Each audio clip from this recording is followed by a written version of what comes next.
Wakil Wali Kota Palembang Fitrianti Agustinda bersama warga melaksanakan gotong royong di Pelaju Ulu dan Pelaju Ilir Kota Palembang pada Minggu 31 Januari 2021.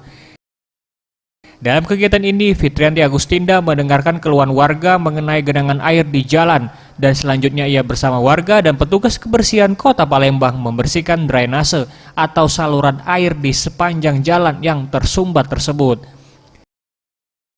Di sela kegiatan gotong royong, Wakil Wali Kota Palembang Fitrianti Agustinda mengungkapkan, kegiatan gotong royong dilaksanakan sesuai komitmen pemerintah Kota Palembang, dan ia mengungkapkan dengan gotong royong membersihkan saluran air atau gorong-gorong akan bermanfaat untuk mengurangi banjir di lokasi Pelaju.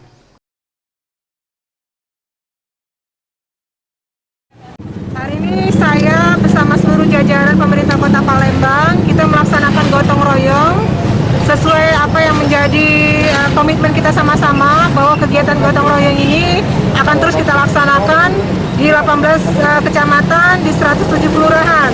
Ya, pada kesempatan ini saya Wakil Wali Kota Palembang beserta seluruh jajaran yang ada, camat, dari kedinasan melaksanakan gotong royong di Pelaju ya.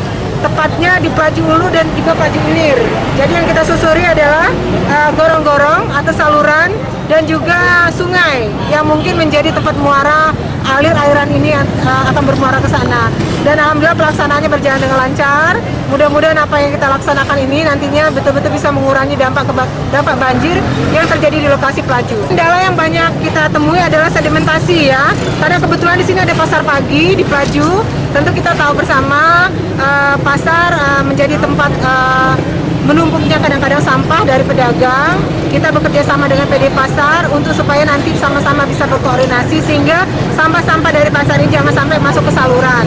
Jadi kita mohon kerjasamanya, dan alhamdulillah hari ini kegiatan gotong royong kita juga bekerja sama dengan masyarakat ya, bekerja sama dengan pedagang. Nah, kami mohon nanti kegiatan ini secara rutin dilaksanakan tanpa harus menunggu dari pejabat pemerintah Kota Palembang. Ramayanti, Sriwijaya TV.